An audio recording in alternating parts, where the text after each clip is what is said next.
You're watching the Pluck You channel.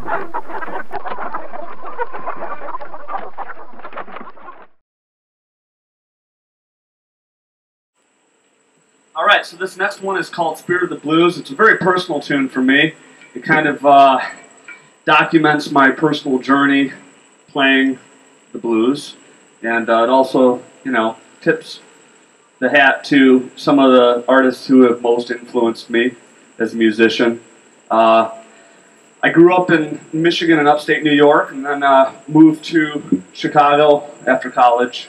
So I moved there with the sole intention of, you know, pursuing a music career, and I thought that Chicago would be the best place if I was going to be doing blues music. So this is also kind of a testament to my experiences living in the Windy City. And once again, it's called Spirit of the Blues. It's the title track off our new album, hence Spirit of the Blues. And it goes a little like this.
Chicago and down around Baton Rouge,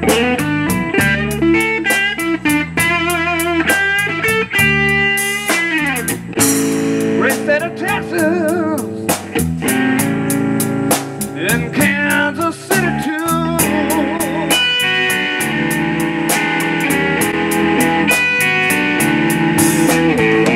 Also from Mississippi.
you ain't got those blues.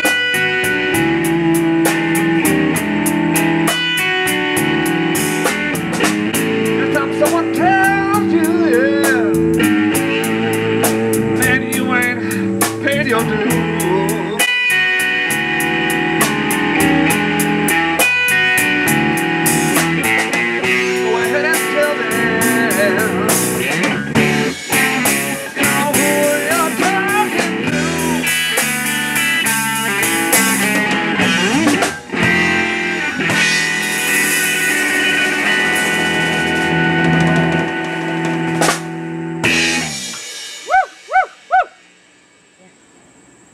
Christian, your dad was a Capitol Records A&R person, as well as working on tour with Bob Seger. Can you maybe tell us some uncensored stories from the office and the road?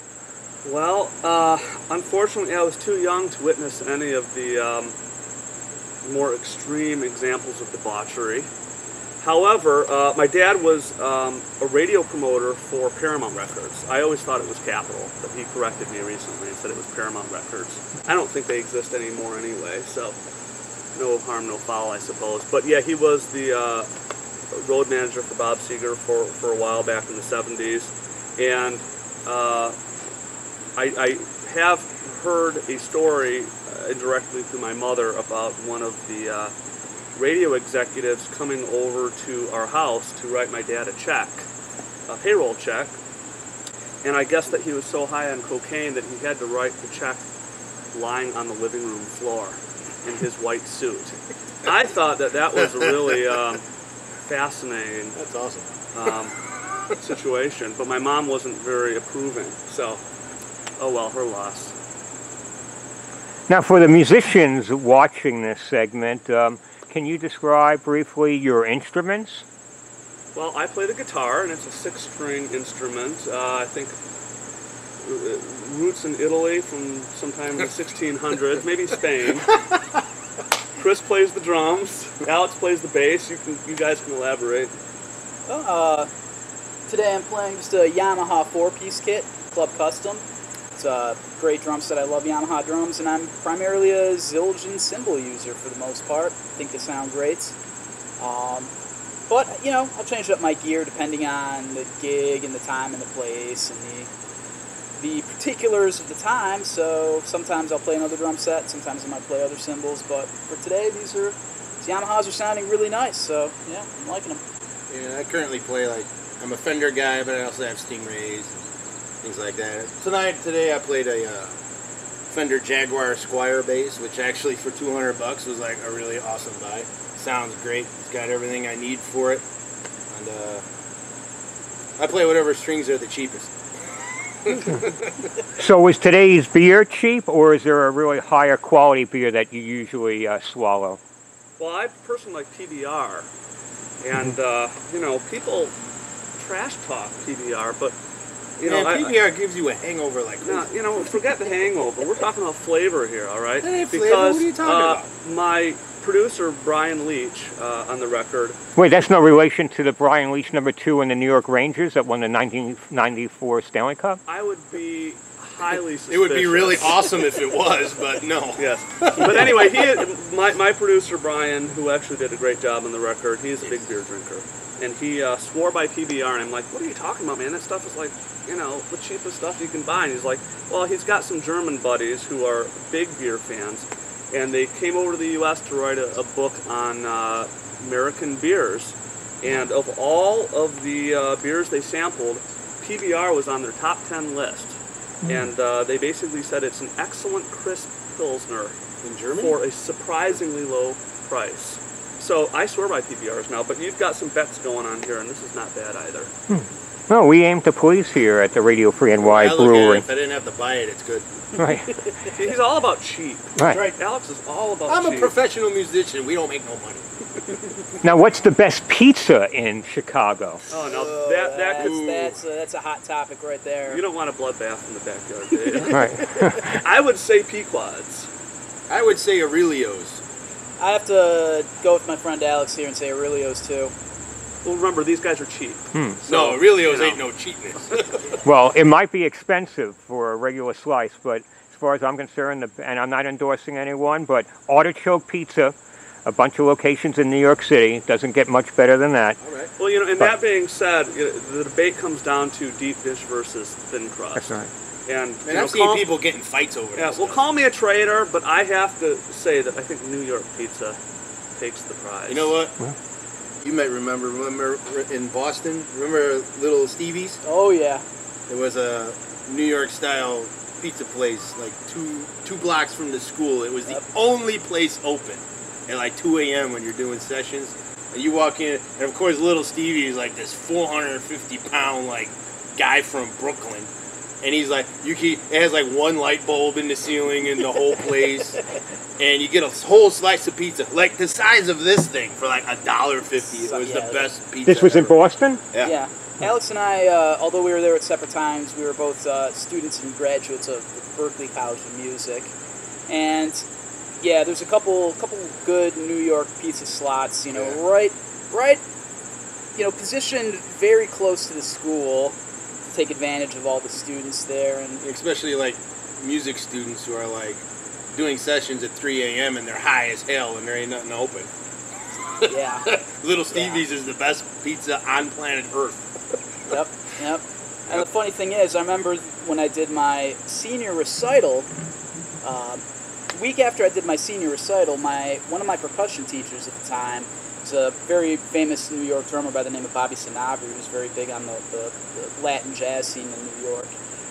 The week after my recital, he took me over to Little Stevie's Pizza, you know, to kind of celebrate, you know, wrapping up my recital. And we walk into Little Stevie's, and just a little background, Bobby himself was a student at the Berklee College of Music in the 70s, and he and I walk into the Little Stevie's Pizza.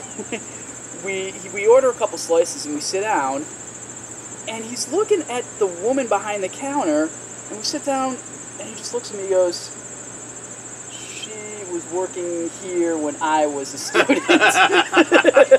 So 25 years later, that's awesome. yeah. Well, that's what you call expertise, right? I mean, hey, you've been making pizza for that long. Yeah. So the roots run deep in New York pizza in Boston. So yeah. Well, you know, as good as the pizza was, I do have to chime in and talk about my guitar there for a minute. I play a Telecaster. I've got a 72 here that I'm playing, and I've always been a Fender guy. Typically Stratocasters. Is that it behind you? Behind Chris? Yes, it is. Yep, the this tan one over here. Telecaster. That one. And so, like I said, I've usually played Stratocasters, but I've found that they just don't have the sustain that I'm looking for. Gibsons are great too, but they're a little heavy, and they don't cut through the mix quite as well as Fenders. And this particular Telecaster seems to really have nailed it for me. I played this guitar on quite a few of the songs on the album, and it's becoming my mainstay. Word has it that Jimi Hendrix played that at Woodstock? Oh, well, don't tell anyone, because, you know, I've got a big-time insurance policy on this guitar. But no, he did not play it at Woodstock. He played Stratocasters. Yeah, he played Strat. But maybe Steve Cropper played it at Woodstock. He played Telecasters. Did he play Woodstock? I don't even know. I know he played the Monterey Pop Festival. I know he didn't play As part of what Woodstock. I'm band? being facetious. Yeah, He 'cause I played know with Michael. Otis Redding Oh, at the okay. Monterey Pop Festival. Right.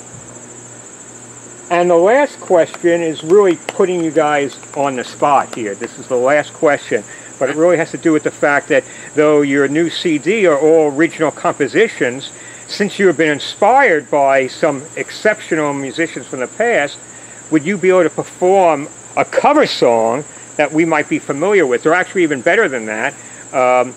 Since, Christian, you're from the Motor City, can you maybe get into a Motown mode for a Manhattan Moment, or if we're lucky, maybe a mashup of Motown and a little Feet Dixie Chicken? Can you do a little mashup for us? Well, I could, For like but the question 30 is, seconds, because... should I? Well... You know, in respect to our viewers, of course. Right. Let's see. Dixie Chicken was a big song for me growing up. My parents were huge fans of Little Feat, and they brought me to a Little Feat show in 1979, right before Lowell George died. So I grew up listening to that music, and I you know, it had a huge influence on me. So Dixie Chicken, how does it go? It's been a year since she ran away. Man, that guitar player sure could play. She always liked to sing a song. She always liked to hum a song. And then one night in the lobby of a Commodore Hotel, I chanced to meet a bartender who said he knew her well. And as he handed me a drink, he began to hum a song. And all the boys down at the bar began to sing along. If you'll be my Dixie chicken, I'll be your Tennessee lamb. And we can walk together down in Dixieland, down in Dixieland. My girl, talking about my girl, my girl. It was the 3rd of September. That day I'll always remember. Yes, I will.